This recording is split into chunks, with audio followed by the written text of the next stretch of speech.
Hello everyone, আজ contest web সিরিজের day 7 না। আজকে আর কোনো জ্ঞান দেবো না, শুধু কয়েকটা জিনিস তোমাদের দেখাবো আর শোনাবো। তো দিনের শুরুটা একটু আলাদাই ছিল। অ্যাকচুয়ালি আজ একটা কলেজের অ্যানুয়াল স্পোর্টস ডেতে আমার ইনভিটেশন ছিল। তো সকালে তাড়াতাড়ি জিমে গিয়ে কার্ডিও কমপ্লিট করে বেরিয়ে পড়েছিলাম রেডি হয়ে। তারপর যেটা হয়েছে সেটা আমার ভয়েস ওভারের থেকে তোমাদের লাইভ দেখানোটাই ভালো। তো শুনে নাও একবার।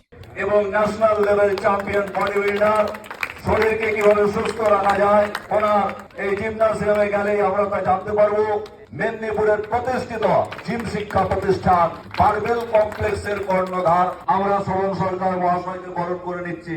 যাই হোক, এটা একটা মেমোরি মোটিভেশন যাই বলতে পারো। আর বডি বিল্ডিং থেকে পাওয়া মেডেল ট্রফির মতোই এগুলো দামি। তারপর চলে এলাম খাবার টেবিলে। ওখানে কিন্তু সবাই জানে যে এইসব খাবার খায় না, তাই লুচি তরকারির ভিড়ে আমার জন্য ডায়েটের খাবার। তারপর বাড়ি ফিরে মাতাশ্রীকে সবকিছু দেখিয়ে এলাম রেস্ট নিতে। তারপর গেলাম জিম। আজ ছিল শোল্ডার ওয়ার্কআউট, তো শোল্ডারে কয়েকটা এক্সারসাইজ করে গেলাম কার্ডিও করতে, কেন কি আর কয়েকটা দিনই বাকি আছে আমার কম্পিটিশনে। তো চলো, আজ এতটাই। দেখা হচ্ছে কালকের ভিডিওতে। সবাই ভালো থেকো, বাই বাই।